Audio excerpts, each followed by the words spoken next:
I try to divide the sports by giving everybody a major responsibility, something that is much more demanding. I start there, and then we work out into some of our less demanding sports. Everybody has at least 2 sports that they cover, and I try to make sure that somebody has something like in the fall and then maybe the spring, so we limit our overlap. Obviously the sports are going all year round, but I try not to have the in-season sports be at the same time.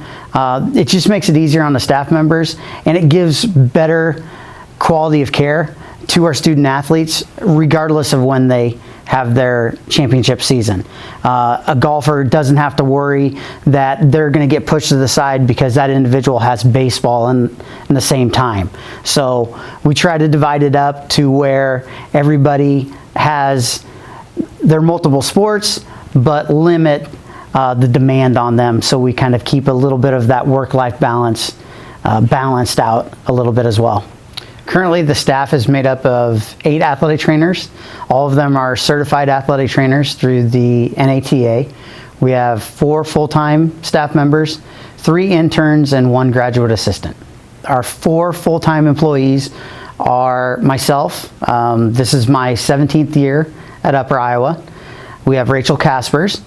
She is in her 9th year here at Upper Iowa. Ryan Fonkert joined us 4 years ago. And then Tiffany Elledge is in her 2nd year as a full-time staff member. It's actually one of the areas that athletic trainers kind of specialize in.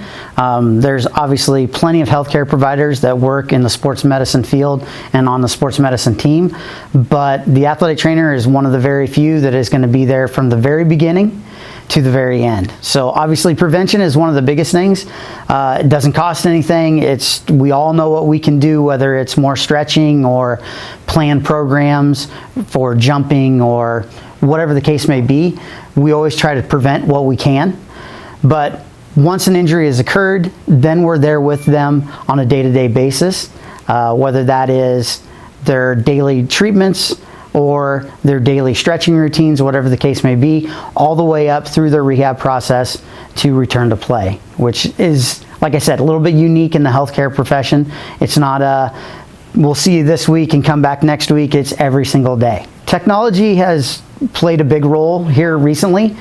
We've had a lot of new devices that we've been able to use. Some of them are more modality based. We recently purchased a HivaMat a few years ago.